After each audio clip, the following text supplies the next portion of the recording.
what happened to that. A lot of brothers and sisters were looking forward to that.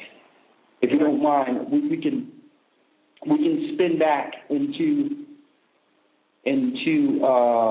what's going on with the Olympics, if you don't mind. And of course, the end half of this, I wanted to go into scripture base. I want to talk first.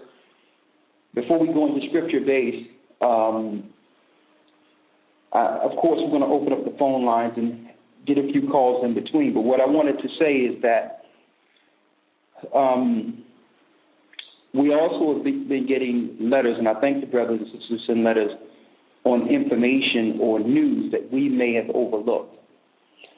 And there's a reoccurring theme with the powers that be. And when I speak of this, I'm talking about their spirit going back to this, what's going on with the Olympics and other areas. Their spirit of false flags. See, what they do is they create a scenario with a solution. And the example I can give you what happened in Louisiana, and I always use this as an example, how they blew the levees under the smoke screen of a so-called Katrina. And to this day, people call that disaster Katrina when the storm had nothing to do with what happened. But it's still called Katrina. The storm was a smokescreen for black water and black ops and foreign troops to go in and blow the levee so that the rich areas wouldn't flood. It flooded Ward 9, the whole ward where predominantly poor and black people were, people who were on low social status, on government social programs. They flooded out the whole area. And then the operation went in. FEMA kicked in. They controlled the cops who were trying to defend people were being killed and slaughtered by these black ops. There were internal wars. You had gangs running around trying to control the poor people.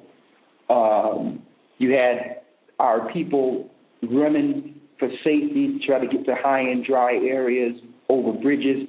And you had white neocons shooting them like target practice over bridges. You had military raping young girls, or would help them get to safety if they give the military and cops sexual favors. I mean, you had, you name it, it was going on there. They were going through the neighborhoods, disarming everyone. After that, for those who survived, they did another test by giving them tainted trailers to live in, which had formaldehyde and all types of disease infestations within the actual trailer. And they kept regular media out and controlled media in. I mean, Katrina was their experience, was their experiment, It's what we would call an event. Notice, and I don't know if anyone noticed this, every time they do something, they don't call it news. Listen to your news anchor. He'll say event. There's a difference between something that's organic compared to something that's controlled through government for a cause and effect. When they say event, that's exactly what it is. 911 was an event. What they're about to do, what just happened with the so-called Joker that drugged up Patsy, that they drugged up in Colorado, who probably had nothing to do with nothing. He was just drugged up and let loose somewhere. That was an event. And hopefully they don't have, like the 7/7 bombing in London. That was an event in which they were doing drills, the same drills that actually happened. And they framed three guys from Leeds over there, who thought that they were helping government by doing drills with the government to protect the areas from terrorism. So these are the events now. I mean, everyone is looking for this thing to happen. It was in the Rockefeller papers in March of 2010, and they said in the papers that how many thousand died? I think they said 13,000. And 13 is a deep number for them. 13,000 died in their papers And these papers that they drew up was before the Olympics. Then you have a series that was on in the UK called Spooks Code 9, in which bomb goes off in a football stadium in London. Okay, so I'm not saying anything is going to happen. I hope nothing is going to happen, but they have to do something to make a pretext to go to war with Iran. And they're going to need a big false flag for this one. Okay, and who knows? Maybe this is what they're going to do and blame on Iran. I hope it don't happen.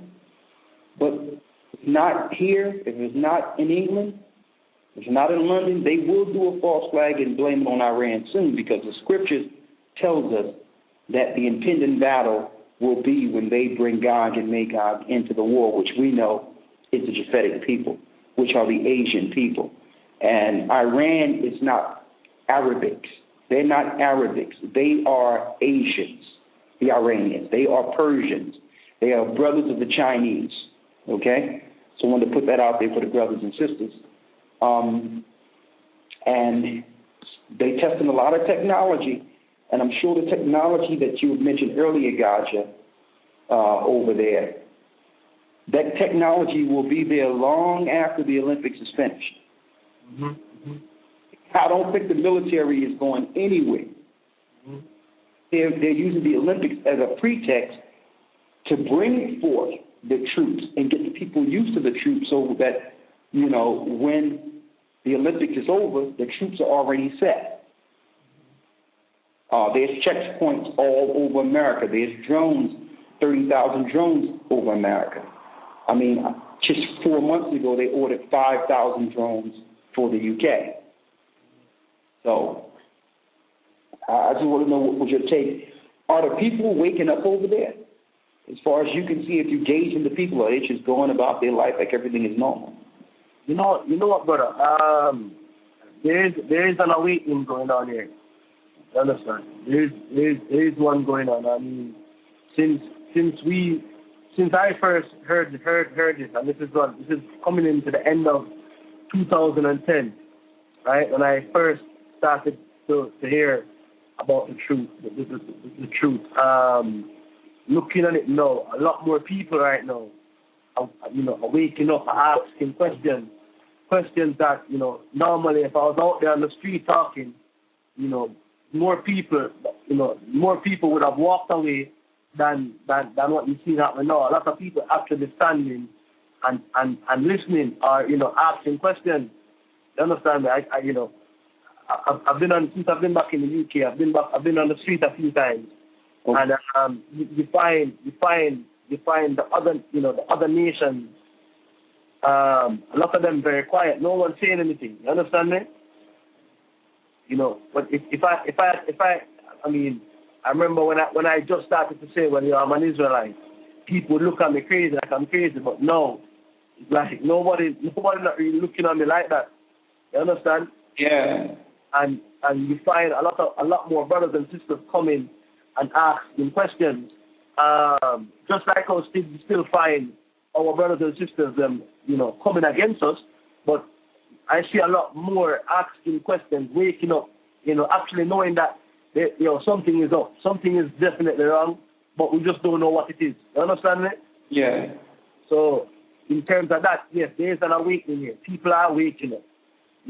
I mean, if the radio show that we did a year ago, 2 years ago, if it was now, if we were doing it in the now, I think we would have a different response to it now than we had then, meaning that we'd have more people coming out. More people would actually, step up.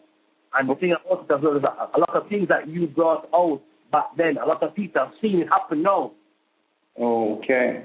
You understand me? So, people asking the questions, you understand me? I was on radio again. I've been on radio twice since I've been back. I was on Mark McKenzie's show as well. I've been on this show twice, and the feedback I get the minute I go on, it's different. It's something different. The text lines start going, the phone lines start going. So, people are waking up. Yeah. But waking up to what? You understand me? Exactly. People are tired of hearing the same old thing. So when truth pierces, truth goes between bone and marrow. I'll say this, I know you were thinking about going into London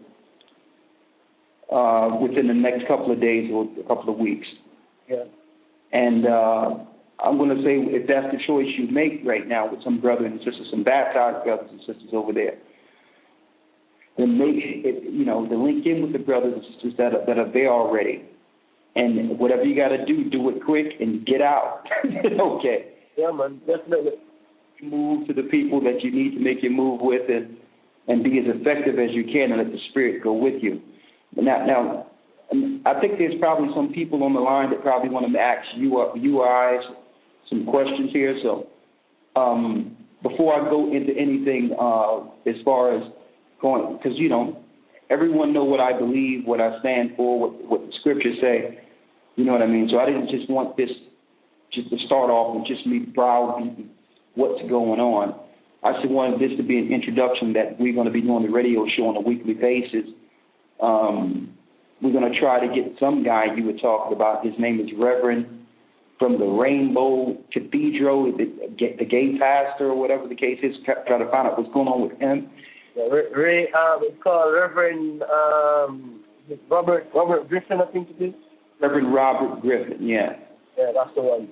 Exactly. So it is, and the gay movement is being moved on a whole nother level in which society is being bombarded with this homosexual thing as if someone is trying to stop them from being homosexual.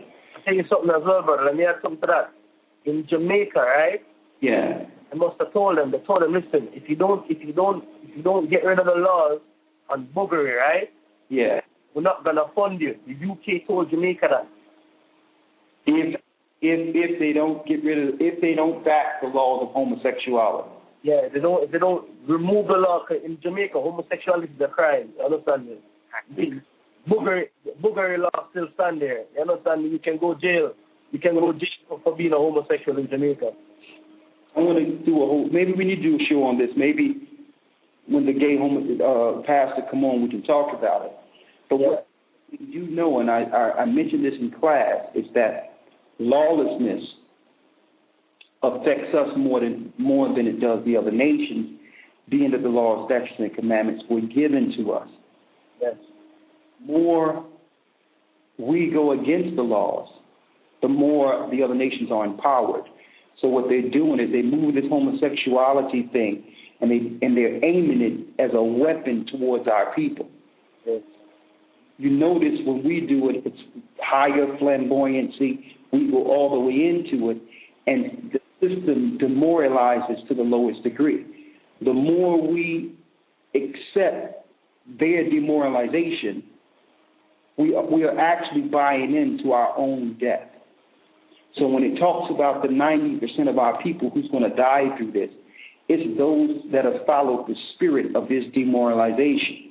And I'm going to talk about that, especially when this pastor come on, because I think when he come on, it'll show you how effective their programming was against. I mean, think about it. It's very seldom you hear about with other nations a gay pastor, even though all those pedophile preachers they have out there, especially in the Catholic Church and priests. But very seldom you hear them of the other nations come out and just say, yeah, they're gay pastors. Mm-hmm. But our people takes things on to the next level. So, you know what I mean? So, for the people who are listening, right? If you just direct them onto YouTube and they can type in Reverend Robert Griffin, they can see him doing an interview with Al Jazeera in Jamaica, where they went underground with him into an underground church. You understand? And you should see how they were how the whole media was dealing with the whole issue. You understand? It was rather than coming from a non-biased standpoint, they were pushing it as if these people are crazy for thinking the way they think. You understand? The whole narrative of the interview was geared